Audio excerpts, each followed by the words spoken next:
गुरु जी कहते हैं तो क्या ख्वाजा सिरा किसी पोल्ट्री फार्म से निकले हैं?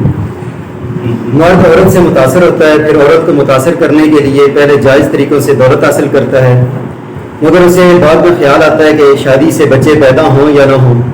सास ससुर, नान जेठ जेठानी, देवर देवरानी और साले सालियाँ निकाह फॉर्म पर दस्तखत करते ही पैदा हो जाते हैं।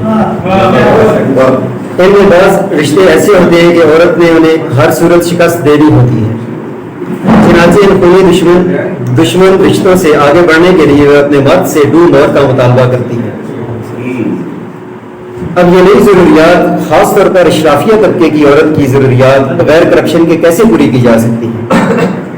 हलाल की कमाई में इतनी बरकत कहाँ होती है, चनाचे मर्द करप्शन पर मजबूर हो जाता है।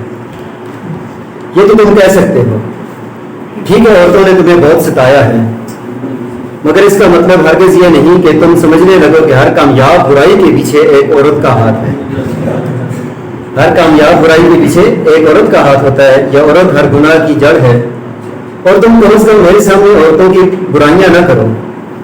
मैं इनका बहुत हमायती हूँ।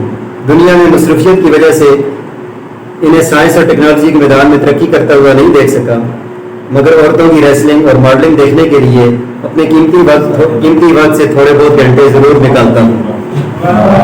और आजकल की औरत तो बहुत कफ़ायत शहार है, अक्सर डाइटिंग पर रहती है, लिबास फाखरा पहना है तुमने, जबकि उसके तन पर चंद लीरें होती हैं। अब इस 4 गिरा लीरों के लिए उसे करप्शन की क्या ज़रूरत है? मैंने उसकी गलतफहमी दूर करने की कोशिश की, मगर औरत जितना कम कपड़ा पहनेगी उसे इतनी ज़्यादा हेयर रिमूविंग क्रीम इस्तेमाल करनी पड़ेगी, जिस पर कपड़ों से ज़्यादा लागत आती है।